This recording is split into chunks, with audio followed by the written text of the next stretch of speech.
I knew it was over before the applause finished dying. The lights were too bright, the clapping too loud, her smile too practiced.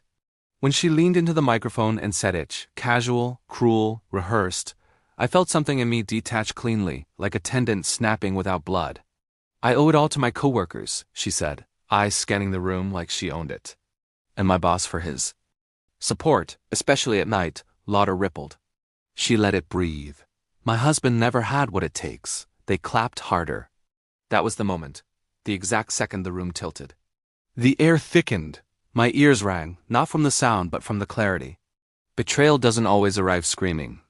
Sometimes it stands on a stage and lets everyone applaud it. I stood calm, visible. I lived up, handed her the wrapped box and said evenly, "From your biggest failure." Then I left. When she opened it, she screamed. I remember the smell of the hotel ballroom before anything else. Citrus cleaner, warm wine, that fake floral note they pump through vents to make success smell expensive. I remember thinking how wrong it felt that the room celebrating her ascent had once celebrated our wedding. Anniversary, same carpet, same walls, different lies. I watched her hand shake when she took the box. I wrapped it myself. Need edges, black ribbon. The kind of care you give something that matters. I didn't look back when I left. I didn't need to. I'd already seen the ending. There was a time I loved her quietly, not loudly like the men she admired. I loved her by waking up early, by fixing what broke, by staying when it was easier to walk.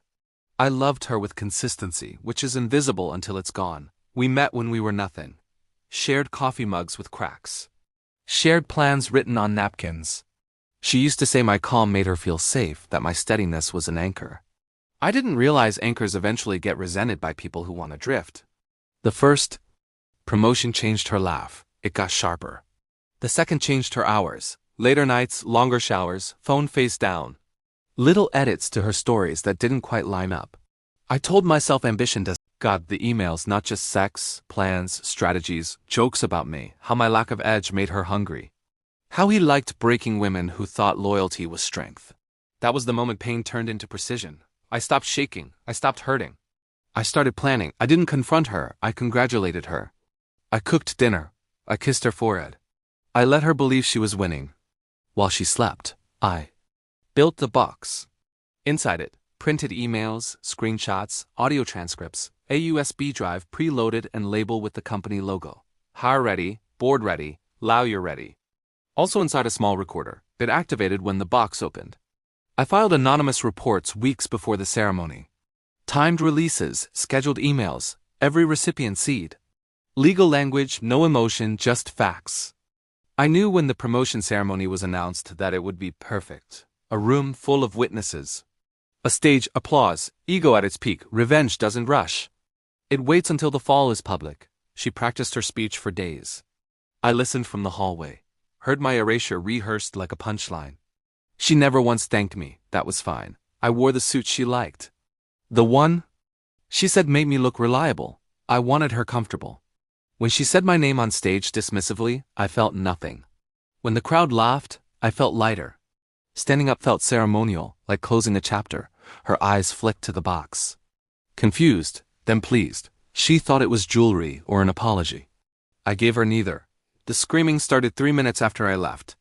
I was in the parking lot when my phone buzzed. Notifications stacked. Calls missed. Texts unread. Inside the ballroom, chaos bloomed. The USB auto played on the projector when someone tried to see what it was. Emails filled the screen. Her voice, his promises, dates, times, hotels. The recorder caught everything. Her boss went pale. Board members whisper. Char froze. Applause turned into silence. Then noise. Bad noise. The kind that ruins careers. She screamed when she realized it wasn't just exposure. It was permanent. By morning, he was suspended. By noon, she was escorted out. By night, the company released a statement. I slept peacefully for the first time in months. She came home late. Mascara streaked, voice cracked. She tried anger first, then tears, then bargaining. I said nothing. Silence is devastating when someone expects forgiveness. I had already packed. The aftermath wasn't dramatic. It's efficient. Efficient. Papers signed. Account split. She tried to rewrite history. I let her try. Revenge doesn't need witnesses forever. Just once, I moved cities. Took a smaller job. Felt bigger inside. People ask if I regret. Humiliating her. If I feel guilty, I don't. Betrayal is a decision. Revenge is a response. Justice is simply timing. She thought strength was volume. She thought power was attention.